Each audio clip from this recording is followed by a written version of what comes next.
When a dog trembles in the rain at midnight, it's never fear for himself, it's fear for someone he's trying to save. On a freezing winter night, a German Shepherd refuses to leave the ER doorway, returning again and again despite being chased off. No one understands his behavior, only that his desperate eyes are warning of something terribly wrong.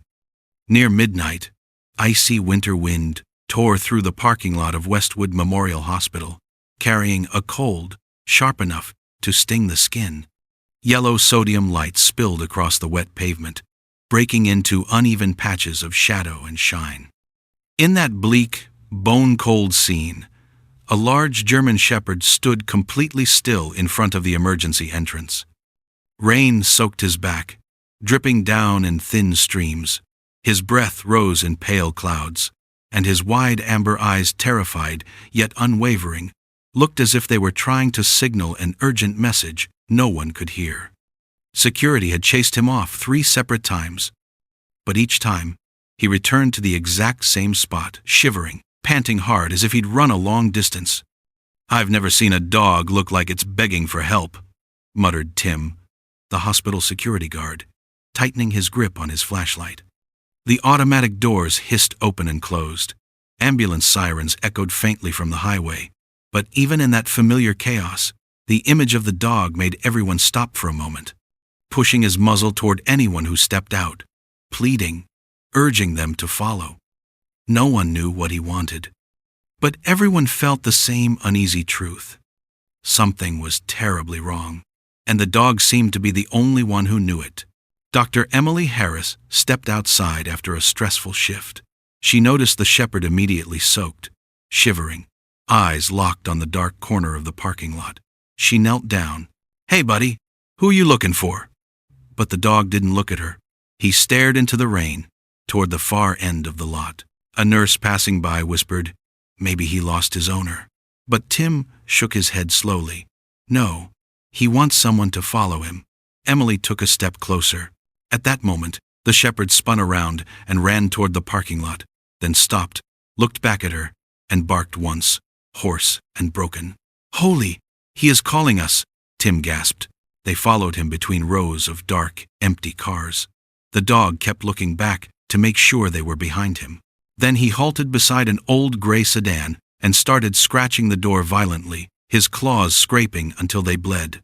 Emily raised her flashlight and her heart stopped. Inside the car was a little girl, maybe 3 years old, slumped in her car seat, lips blue, skin pale, completely unconscious. The car was locked. No adults in sight.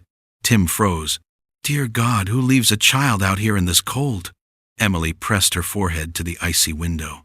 "Call the locksmith team, now. She's in hypothermic shock," the shepherd whined, pacing back and forth, nose pressed against the glass, desperately trying to reach her. Emily whispered, more to herself than to the dog, "How did you even know? Where did you come from?" But the dog's eyes said everything.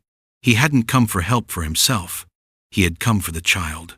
The emergency locksmith crew arrived, hands trembling from the freezing rain and the pressure.